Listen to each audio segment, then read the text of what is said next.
Hello again and welcome back to the channel. This is Michael from TOEFLresources.com, and today I want to talk about the new TOEFL reading section. Now, the new version of the TOEFL has been offered for about 1 month now, so I think it's a good time to summarize both the changes that ETS has officially announced and all of the things that students and teachers have observed over the course of the first month. Now, some of these things ETS hasn't officially mentioned, so I hope you do learn something today that's new to you. Let's get started by talking about the number of articles you're going to read and the number of questions you're going to answer. Now, there's something you should keep in mind right away. That is, in the reading section, you're going to get either 3 or 4 articles to read, but if you get 4 articles, remember that one is experimental and it's not being graded. Now, you have no way of knowing which of these is experimental. Absolutely no way. So just try your best on all of them. I should also mention the length of the articles is unchanged. Moreover, the difficulty level of the articles is unchanged. But on the new version of the test, you're going to get 10 questions per article. On the old test, it was either 13 or 14. This means for each article, you're going to answer 9 regular questions plus a summary question. And the summary question is worth 2 points. Now, if you have 3 articles to deal with, you're getting 54 minutes in this section. If you have 4 articles, it's 72 minutes.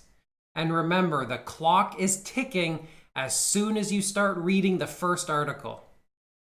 This means that overall, you have 18 minutes per article.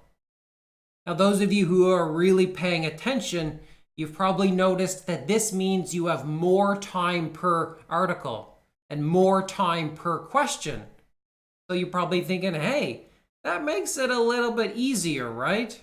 Well, no, probably not. Because what I think is that you're going to need a higher accuracy rate than before. What do I mean?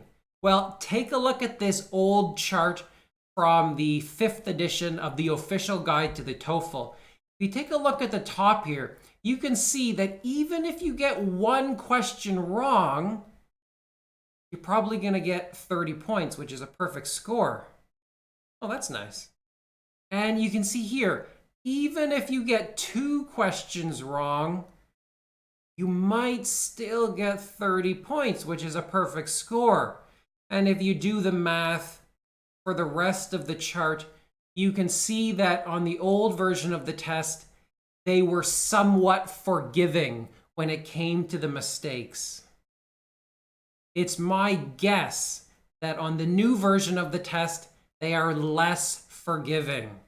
So maybe if you want to get a perfect score, you might have to answer all of them correctly. And if you get 2 mistakes, you might not get a perfect score. And so on for the rest of the chart. Now, this is just a guess.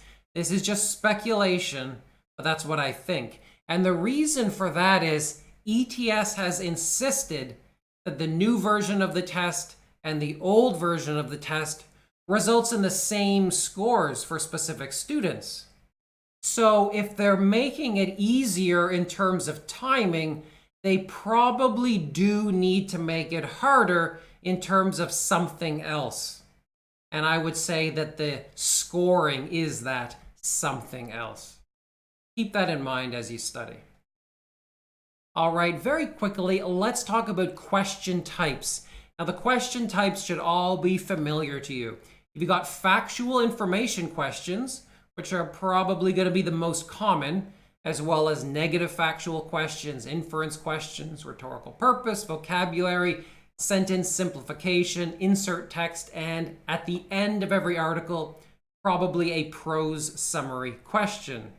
Now, I'm not going to give you a lesson on all these, but I do encourage you to check out the official guide to the TOEFL, which describes all of these in great detail. So this is the same as before, right? Well, there are a few sort of changes to the question types. Now, these aren't real changes. These are more like observations, but there's a few things you should note. First of all, you're probably not going to get what the official guide refers to as a fill in a table question. These have not appeared on the test in a very long time. I think like 2 years or more. And if ETS is honest in saying that there are always 10 questions per article, the fill in a table question doesn't really fit. Like on the old version of the test, whenever they had a fill in a table question, they reduced the overall number of questions by 1. But according to ETS, they're never going to reduce the number, so there probably won't be a fill in a table question. However, I could be wrong. Keep that in mind, and don't totally neglect this question type as you're studying. Be prepared for a surprise. ETS is tricky. Next, reference questions, sometimes also called pronoun reference questions. They've been gone for a long time as well, but I'm not sure why. ETS could easily insert some of those. So don't spend a ton of time studying for reference questions, but do spend a little bit. Be prepared for a surprise.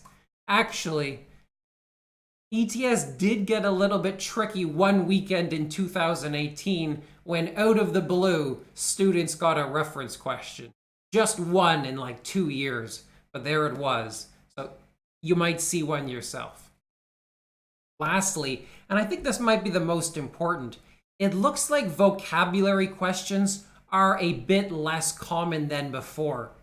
Some people have reported getting just one vocabulary question per article, and the most I've ever heard is like 2 per article. Whereas on the old version of the test, you would get an absolute ton of vocabulary questions. So I would recommend maybe spending a little bit less time studying vocabulary than you already would be spending. And if you're reading the official guide, do keep this in mind, because the guide really does emphasize vocabulary questions. But it doesn't look like those are quite as common as before. All right, that's all I have to say about the reading section of the test. But if you want to know a little bit more about what I do, check me out online on Twitter or on Facebook. And if you have any questions about the test, leave a comment down below. And come back tomorrow, I think, when I'll upload a video about changes to the listening section of the test. All right, that's everything. But I will talk to you later, guys. Take care till then, and goodbye.